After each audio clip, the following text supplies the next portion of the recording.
Low culture is a derogatory term for forms of popular culture that have mass appeal.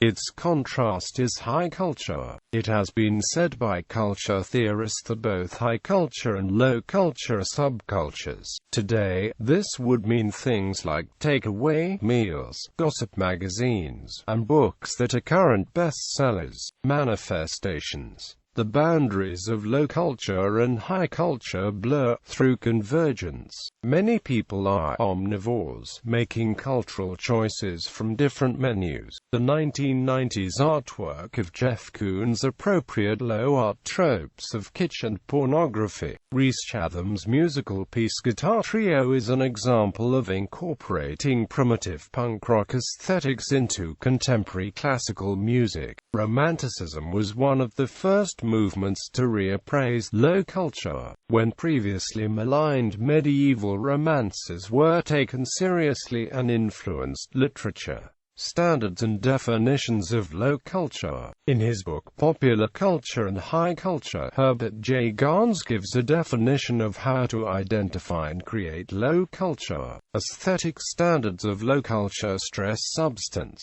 form and being totally subservient. There is no explicit concern with abstract ideas or even with fictional forms of contemporary social problems and issues.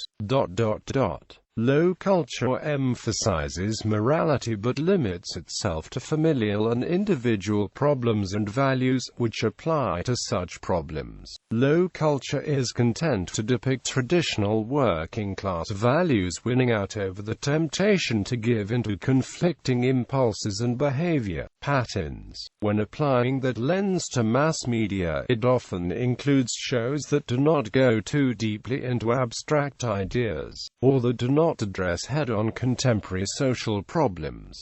Culture as class.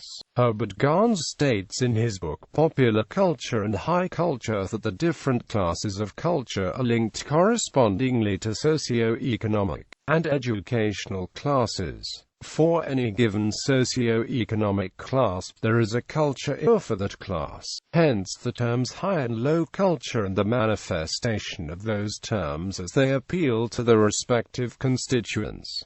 Mass media, creators of culture. When one watches television, someone else is in control of the content of the programming. One just has the choice in what one happens to be watching. Therefore, the content creators are largely in charge of finding what it is people like, so they can make money from it. Media entertainment's sole purpose for existing is profitability. They drive and are driven by consumer demand. Audience. All cultural products have a certain demographic to which they appeal most.